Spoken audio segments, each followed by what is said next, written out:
Welcome to the chapter on teamwork. I think that teamwork, if you asked me to pick perhaps the most impactful, the most meaningful step in the scaffolded steps to get to high quality Harkness discussion, which is what this course is teaching you. I think that teamwork is probably the most meaningful.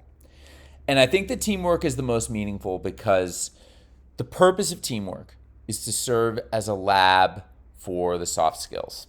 Now, in theory, most people whose classes are entering teamwork are either, let's say that most typically it's ninth grade or 10th grade. In the case of ninth grade, hopefully those teachers have spent the last few weeks or even the last month or two helping develop a sense of awareness, helping students have developed a sense of awareness of their soft skills. Students have developed a defined sense of their communication style, and they are beginning to be aware of other communication styles in the rooms. And now, students, while their tools of Harkness discussion, which are the soft skills, are certainly not well honed, they have them. They're codified. So now it's time to use them. And that is what teamwork is all about. It is a lab for the soft skills, ultimately, a lab for the soft skills using your content. And there's some nuance in teamwork that I'm going to get into as I go over this slideshow. So, as I said, the point of teamwork is to scaffold the journey to ultimately get to a Harkness discussion, which is a discussion in which, as I go over in chapter one, where students are driving the discussion. In order for students to drive the discussion with minimal facilitation from the teacher, it requires a great deal of skill. And frequently, those skills, as all complex skills do, requires practice. And teamwork is an opportunity to get a lot of coaching and a lot of practice at those skills. The first step in this process is a great opportunity for me to say some of what I'm about to show you in this slideshow, and I should say that this slideshow was made by my mentor, Kathy Cadwell. This is the slideshow that I saw when I learned how to do teamwork. These are students at Harwood Union High School. They're probably now juniors in college. It would be worth updating the slideshow, which is a good task for me. But this slideshow is going to show you some steps that some I do. All of them I have done. Some I think work really well for my classroom. Some I have found don't work as well for my classroom. That doesn't mean that they're not going to work well for you. So what I want to do is give you sort of the full picture and then let you decide what you want to use. As my mentor, Kathy, always likes to say, take the best, leave the rest. So a good first step, and I do this in my room, a good first step in teamwork is to have the teams create a team name. You'll notice that in this picture, there are 4 people at a team. I think 4 people is the right number. 5 is a little bit too many. 3, if you have to choose between 3 and 5, go with 3. 3 is better. Frequently, you're going to have kids who are absent. You're going to have 3 even though you don't intend to. So I think 3 and 4 is the right number. I think it's a good opportunity right out of the jump to have them make their name. It's also a good opportunity when making names to give them a little bit of coaching as a group. And, maybe if you teach juniors and seniors, you might go like, I don't need to hear this. Maybe they do. But I think it's worth saying, typically what I have seen in both 9th and 10th grade is that when teams go to make names, it's one kid with maybe not a lot of social awareness, or it's 2 kids who are sort of friends and don't really know how to be inclusive. They'll just take over and make the name, and they think that they're being charming. When in reality, what they're doing is they're setting the tone that not everybody is involved or is welcome in collaboration. And so I think it's really important to say, listen, as you're making a team name, it's important that you include everybody. Here are some ways to include everybody. Ask everyone, what are some potential categories we could consider? What are some things we all have in common? So starting by asking the group for their feedback is the right way, rather than the precocious kid taking the card and just sort of taking over, which is going to set the wrong tone. So norms. I have had my teams in the early going create norms, which is basically a codified, agreed upon list about how they want to be speaking to each other in their team. Sometimes it has been effective, especially if I have a really thoughtful way of including the norms.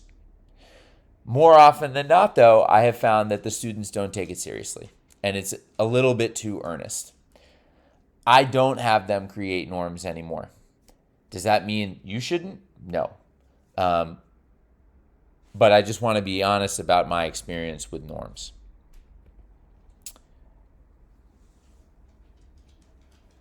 So it's important frankly, in all things Harkness discussion, to be transparent with the students about the why. So I think it's useful to tell them, these are the skills that I really want us to be focusing on. Maybe you have a teamwork session.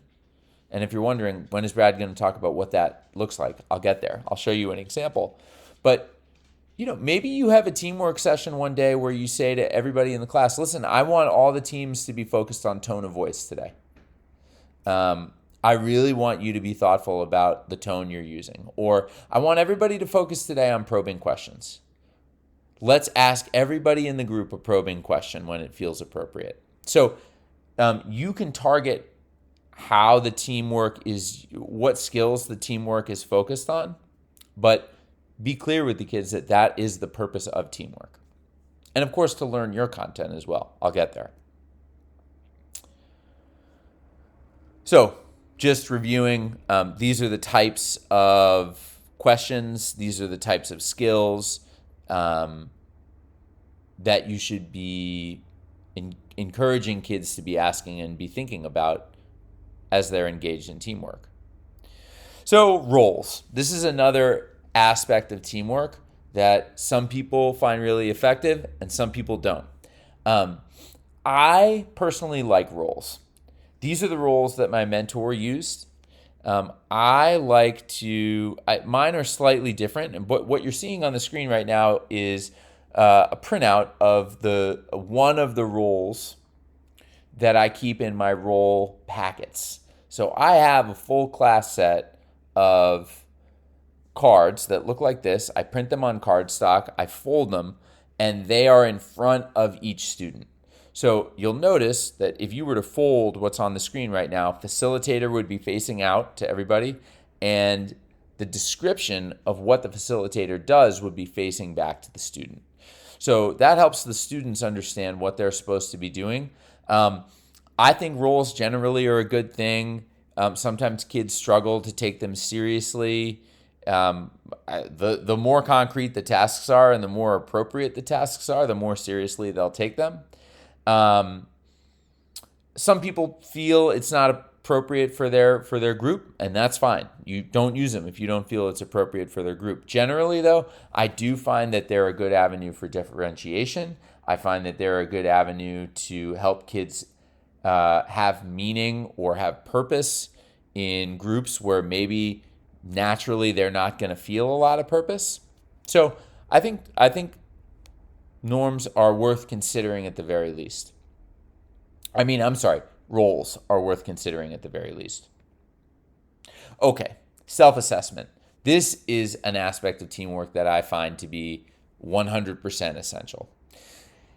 If you think about discussion protocols that we see at school, or things like Socratic seminar, things like a circle discussion. In my experience, Socratic seminar, circle discussion, there's not a lot of explicit reflection asked of the students about the dynamics. How did it feel to do that?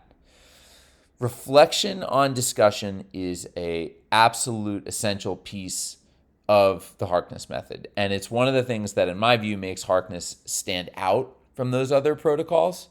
Because what we're asking is we're asking students to drive the discussion. And if we're going to do that, they need to be thinking about the nature of the discussion. So, and that starts in teamwork. This is an example of one type of assessment that you could give. It's actually out of date. I don't ever ask students, I don't train students in eye contact anymore, and I don't ask them to think about eye contact. That is not a neurodiverse, or thinking about eye contact is not inclusive of neurodiverse students, nor is it inclusive of new Americans in many cases. So this is out of date, but it is an example of what a simple reflection for teamwork can look like. So I will always give these to my students after teamwork. I will always collect them. If I'm feeling really ambitious, I will take them and write back to every student. More often than not, though, what I will do is take them and I'll read all of them, and I will create a Google slide for the next class with trends. And I will go over those trends with the students so they can see, here's what many students said was going well in teamwork. Here's what many students said wasn't going well in teamwork. And I think that transparency and drawing kids' attention to how others feel in the discussion is so important. And you can get that from the reflection. This is a grainy, poor slide. I never, ever assess teamwork. However, you could use teamwork to begin to get kids comfortable with what proficiency looks like if you are going to assess discussion. And another way to do that would be to give kids a checklist. Either they're observing their own discussion and tracking a group, or they're just tracking themselves. You could begin to ask kids to check off the kinds of things that they're doing in discussion, which could be pretty explicitly tied to your assessment. I'm not going to say much. Actually, I'm not going to say anything more about assessment in this presentation because we have a whole chapter dedicated to assessment. Okay, so this picture demonstrates my favorite teamwork introductory activity, which is having the teams build a puzzle together. So actually, in truth, what I do is I assign half of the teams in my room to build a puzzle together, and I assign the other half of the students to actually, I'm going to come back to that slide, I assign the other half of the kids to fill out this sheet that's on the screen right now. They're sitting outside the team, and they're just quietly watching and listening. And what they're noting is word for word comments that they heard that were helpful to the completion of the puzzle and harmful to the completion of the puzzle. Excuse me. And what I'll then have them do once the puzzle is complete or my timer is up, I'll have them read them out loud. It helps set the table that the way that we speak to each other, even if folks think it's a joke, the way that we speak to each other harms the collaborative process or helps the collaborative process. So this is a light way to get kids collaborating authentically, but also thinking about the nature of their collaboration.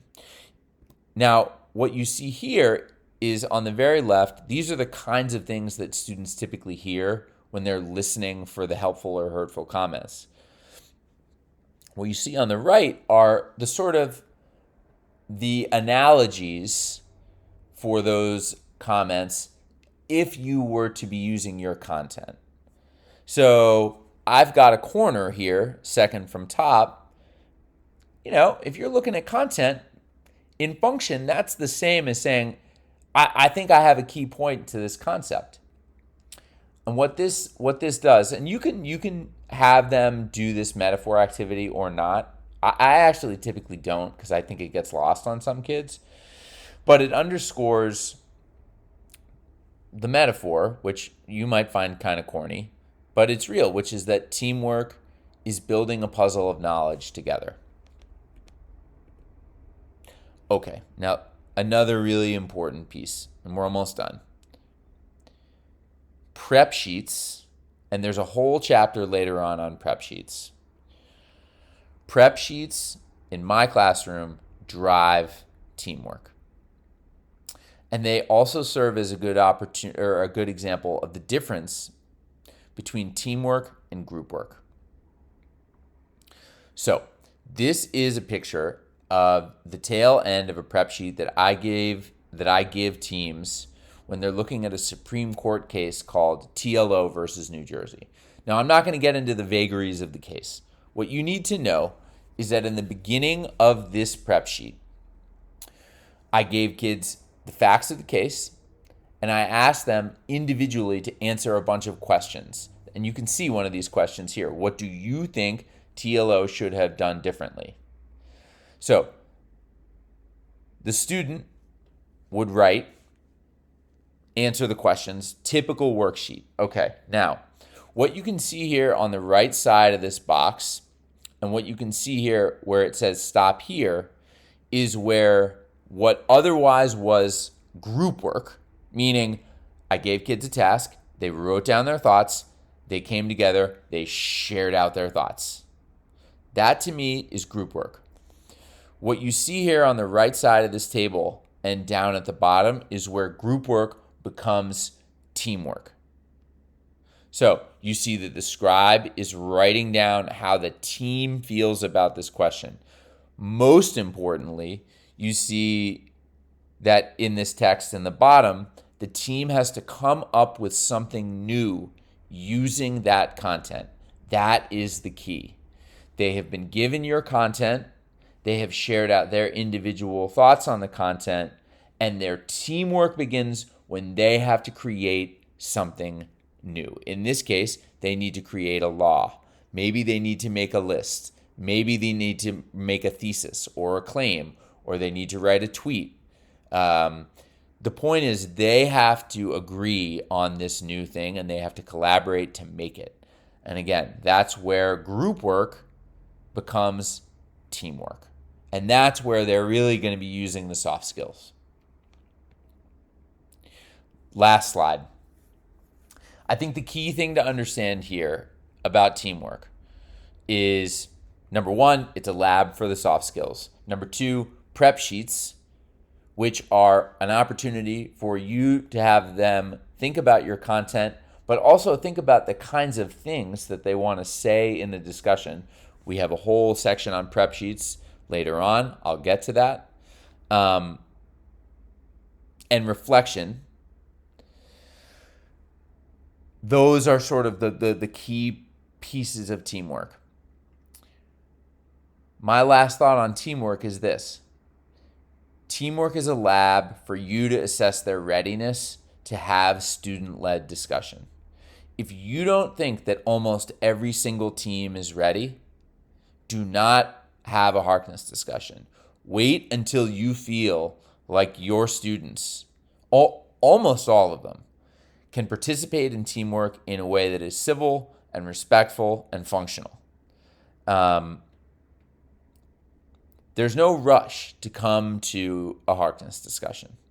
And teamwork is your way of coaching them, giving them formative feedback, helping them feel confident. And the last thing I'll say about teamwork is this. People have different viewpoints about how long to keep the teams. Some people change teams every day. Some people change teams every week. I typically keep my teams together for an entire unit. So that's 3 or 4 weeks. And there's pluses and minuses to all these approaches. I typically like to keep teams because they sort of have to go through stages of development. Maybe it's awkward at first, and then they break the ice, but then as they get to know each other, they really develop some frustrations, and then they have to work through those frustrations. And, I will have kids almost every time say, hey, I have this problem with my teammate. Unless the problem is really profound, like it is a bullying issue, It is attached to some type of past trauma. Something like that, something grave. I will make them stay in the teams. And I think that that's important because, for example, in our work lives, we don't get to decide who is in our department or who our collaborators are. Our bosses decide that. And we as professionals and as adults, we have to figure it out. And I think that that's an important lesson. And that's one of the many lessons that you can teach your kids in teamwork.